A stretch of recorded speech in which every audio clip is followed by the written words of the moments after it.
our director just asked us the dumbest question in the world. He asked us, what is the absolute best defensive caliber that anybody can carry? And I mean, how long is a rope? I mean, that's just a dumb question. It really is. You know, it's so subjective to so many factors, but most of us that are enlightened have come to realize that the 9mm really is the best caliber for self-defense. Well, that's your own opinion, Neil, and a lot of your opinions can be... No, that's quantifiable fact. I mean, there's empirical evidence.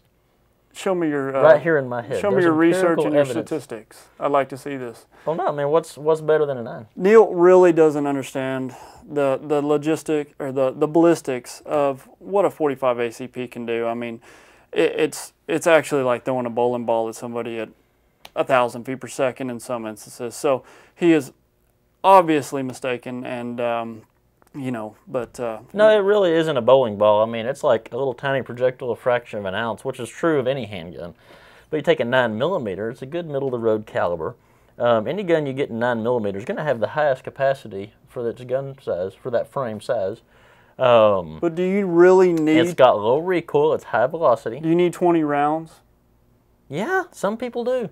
I mean, I don't, but like you would. He does. No.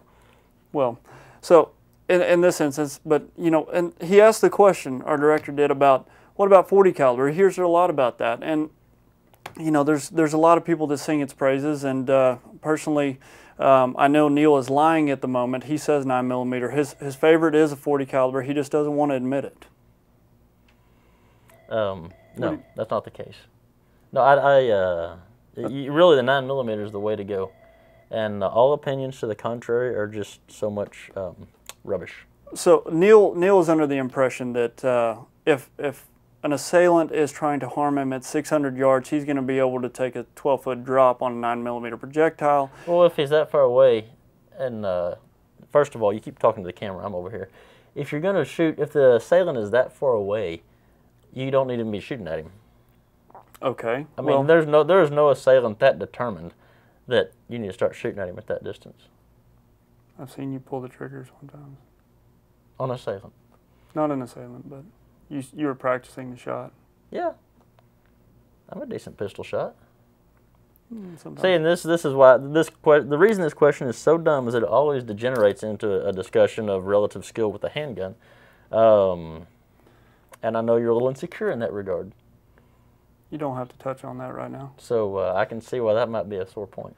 Basically, what we're getting to here is that it doesn't matter what is right, or there's no cut and dry answer for a particular caliber for this person or the next person. It is all very relative to the shooter themselves. I mean, you can pick up any handgun, it may feel perfectly in your hand, but until you shoot it, until you get to try it, it may not be the right fit for you. So there really is no exact answer or right answer for what is the perfect caliber for concealment. So, you know, in that regards, and that's really the truth of the matter.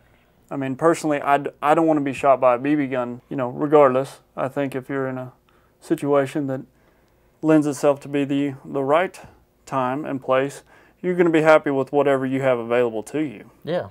So he and I are in agreement that our director is an idiot.